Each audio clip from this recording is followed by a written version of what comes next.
Kamu sungguh untung, kalau bahasa Jawa bejo kemayangan, seorang remaja yang kalau dinisbatkan pada zaman dulu tidak mungkin untuk bisa bersama-sama mendekat kepada Allah, apalagi memperjuangkan. Lihat aja dalam disiplin thariqah.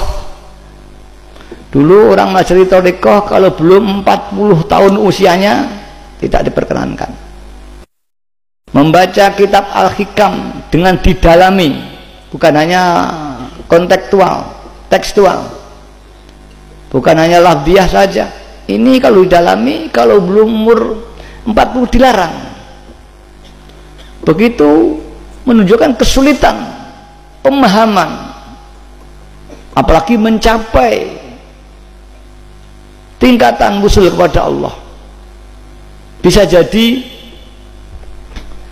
kurang memahami, justru berbalik, tidak mendapat manfaat apa-apa, bahkan malah timbul masalah. Banyak salikin, muridun, orang-orang yang berjalan dan ingin mendekat kepada Allah SWT. Apalagi tidak ada seorang guru yang kamil mukamil, dia terbelok oleh gebiar-gebiar spiritual, bunga-bunga spiritual yang ia anggap itu adalah tanda-tanda telah sampai pada Tuhannya. Lebih daripada itu, banyak yang tersesatkan oleh bujukan iblis dan syaitan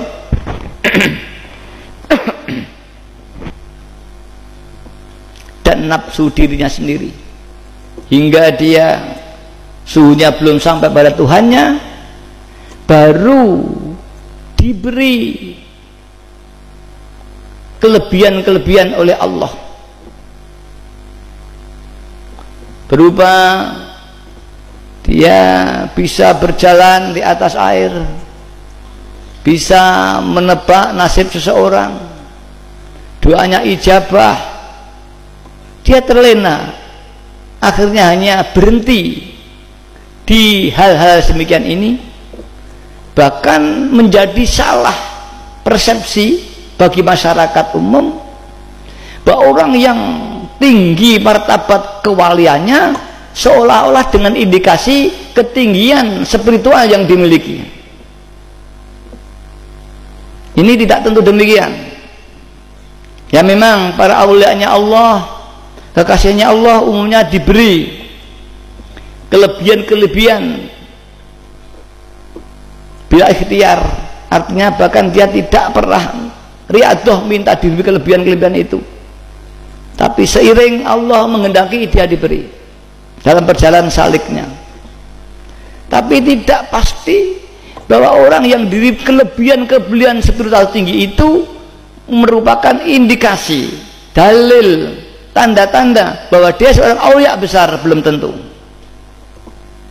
Karena kewalian seseorang ini hanya ditentukan hatinya, sejauh mana terpautnya kepada Allah Subhanahu wa ta'ala. Apabila seorang hamba itu betul-betul syauq, rindu kepada Allah wa Rasulullah sallallahu alaihi wasallam, maka dia akan dekat dengan Allah. Allah akan mencintai dia. Sebagaimana hadis, ma min abdin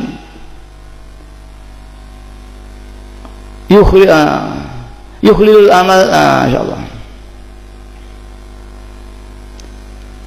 ma min atin la yukhlisul amal lillah, insyaallah kalau enggak gitu.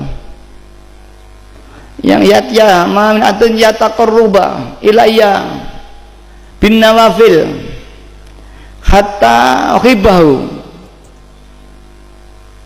Tidak ada hambaku yang mendekat kepadaku dengan amal-amal sunnah dengan sungguh-sungguh hingga aku mencintainya.